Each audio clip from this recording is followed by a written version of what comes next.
All right, guys, so in today's video, we're going to be ditching the stock indicators that come on the mirrors on my 4Runner, and we're going to be upgrading to those sequential ones that you just saw.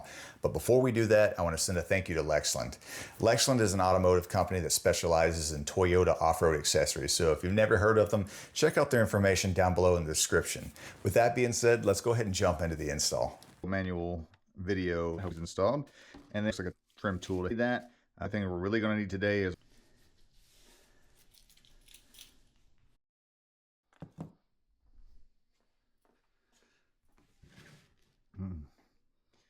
All right, guys, so let's get into the unboxing. So from Lexland, you get the nice white box, nothing fancy here. Let's get it open. Ooh, okay.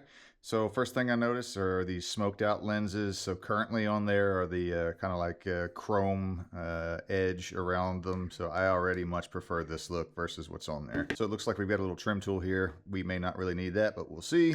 The other indicator, some instructions, warranty, and QR code with a install video. Hopefully you don't need that and you can just watch my video.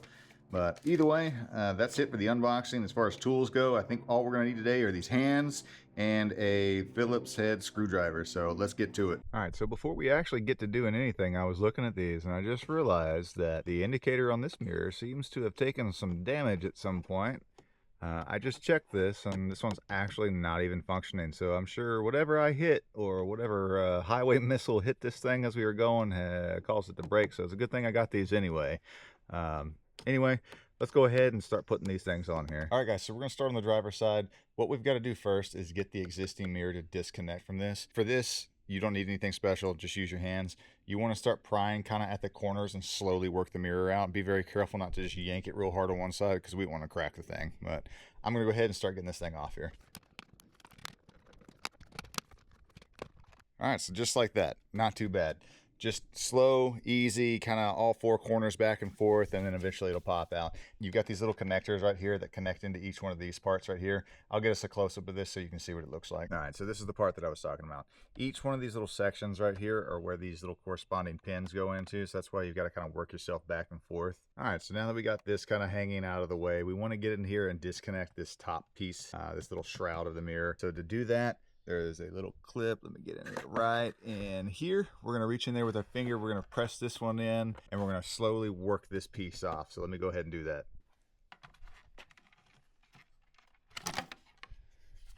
All right, guys, so we got that top piece off pretty good. You're going to have to push in there pretty good with your finger to get that clip undone. If you can't do it, I'd recommend maybe a screwdriver and push that down. But make sure you're holding on to like the back of this pretty good. That way when you push it through and you pop that little clip there, you don't just drop that piece on the ground and scratch it all to crap. But all right, so now that we've got the top off, we want to go ahead and take out these Phillips head screws that are right here. So there's two of those. So we're going to do that, and that's going to help release this piece right here so we can add in our new indicators. Let's go ahead and do that.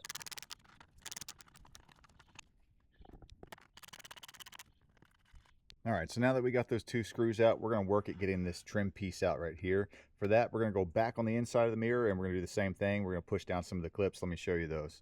All right, so right next to where we had just done that other clip, there's a little clip right here that we're going to push down, and it's going to work that little trim piece off in the back. You've also got another clip right in here that you're going to need to press inwards. I recommend using the screwdriver here to pop that piece out, and then we're going to work that trim piece out at an angle. We're not going to pull it all the way off yet, because if we try to pull it off all the way, we're going to go ahead and snap it. So let's undo these and get this piece disconnected on the back side. All right, so now that we got those two pieces right here disconnected, we're going to rotate the mirror back inwards, and there's going to be another clip right down here that we're going to pull back out this way. Let's take a look at that one. So nothing too complicated here. This little trim piece right here, if you push it in and you pull it out, it'll come right out. All right, so before we take the back side of this off, we've already loosened those other two sides, and then that bottom corner where we folded the mirror inwards, we need to fold the mirror back out, and we need to come in here and press with our screwdriver and pop that clip loose, and then we should be able to remove the entirety of the backing on the mirror so we can install our new sequential turn signals. All right, once you got all the clips done, this thing should be looking like a hot pile of garbage. No, but seriously, now we have all of this loose, we can take this piece off, and now we've gained access to our light right here. All right, so to get the actual indicator out of the mirror, we're going to come back to the inside. You've got two clips here. We're going to push up, we're going to push down, we're going to pry this part out, and then we're going to disconnect it from the wiring. All right, as you can see, we got it disconnected here. We now have our little clip with our wiring right here. We're going to disconnect that, and then all we have to do is plug these lights back in and put it all back together, and we're all done. I swear this is like the easiest mod ever. Boom, just like that. All right, so we're going to take that little connector piece. We're going to take our brand new light. We're going to plug it right into the little piece here. Make sure you're doing it the right way. We don't want to try to force anything and break anything. So it should just go right on, nice and snug. There it is. All right, so now let's reverse engineer this mess and get it put back together. All right, so in reverse order, we're going to start by putting the indicator light back into the housing. So the last thing that we did, if you remember, we disconnected those two clips. So we're going to reconnect those by putting these pieces right back into the slots. So let's go ahead and do that. All right, so easy enough. Now we want to take the housing that we took apart here, and we just want to line it back up. And then we want to start popping these clips back in place. All right, so now that we've got this piece back together, we're going to go ahead and put those screws back in. All right, so the screws are back in place. All that leaves now is to put this piece back on there. So same thing, put it back in, make sure all the clips align. All you gotta do is lightly push, and then it'll snap right into place. All right, guys, so last step, we gotta put the mirror back on. You'll notice we got these little plastic clips right here. They're going to clip on to these 4 posts that are right here. These metal clips are going to clip in over here and up here.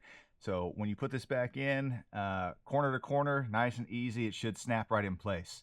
Once we're done with that, we're gonna look at a cool comparison between the stock indicators and the new sequential turn signals that are on the mirrors. So I'm gonna go ahead and do that, and we'll check it out.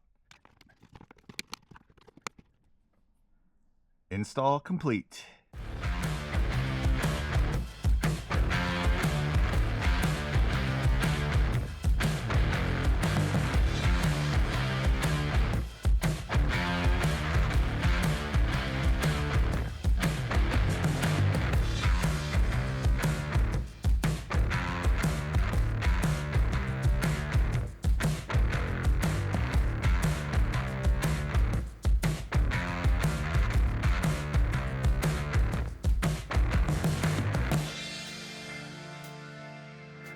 Oh, he's like a boy. Yes.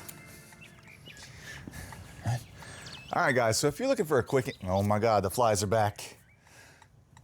The struggles of living in southern Georgia. All right, guys, so if you're looking for a quick and easy mod and one that doesn't break the bank, these sequential turn signals by Lexland might be the mod for you. Overall, I think it took me about 10 minutes to install, and the improvement that you get from the stock indicators is massive. They're a lot brighter. You actually get more LED on the length of the turn signal than you do on the stock ones. And the smoked out lens, my preference, don't like chrome that much, but the smoked out lens looks really good on here. Overall, like I said, probably took 10 minutes to install these things. Very straightforward, very easy install. Lexland, thank you guys for sending these out for me to check out.